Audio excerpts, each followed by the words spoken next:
a showstopper. Beautiful. Generations of fans have fallen in love with not just the Caped Crusader and his ride, but with the whole universe of superheroes. Gotham may be a made-up world, but its hold on us is real. You walked into this exhibit. What did you think? I think, like, oh my gosh, I want to be able to see these comics.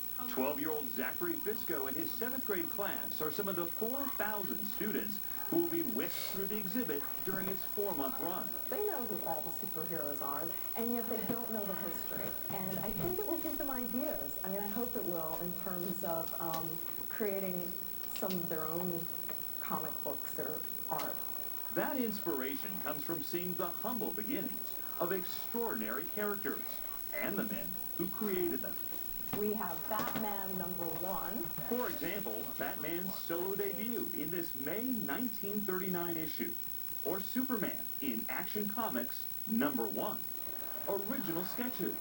The 1938 Royal Typewriter made of steel gave birth to the Man of Steel, and the wool and cotton costume worn by actor George Reeves in the 1950s television show Adventures of Superman. The truth behind how the fiction began is as fantastical as the tales these men would tell.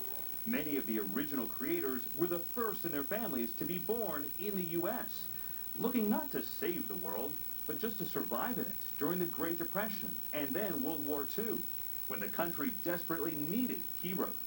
These weren't established artists in their 40s and 50s. These were teenagers. Yes, they were very young, and they were looking for work. They were often discriminated upon because they were the sons of immigrants, most all of them sons of Jewish immigrants. So some cloaked themselves, changing their names to fit in and get published. Stanley Lieber became Stan Lee, the co-creator of Spider-Man, Iron Man, and the Hulk. Jacob Kurtzberg transformed into Jack Kirby, collaborating with Lee after he co-created Captain America. Robert Kahn disguised himself as Bob Kane, co-creator of Batman. And Jerry Siegel, who conceived of Superman with Joe Shuster, even reportedly used more than one pseudonym.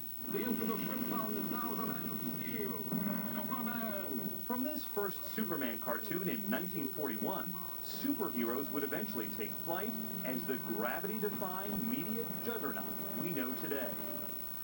Comics have proven so commercially indestructible, Disney bought Marvel Entertainment for $4 billion in 2009 and has kept an endless line of superhero films coming. Rival DC Comics has 5 TV shows on right now, including Supergirl on CBS, about Superman's cousin.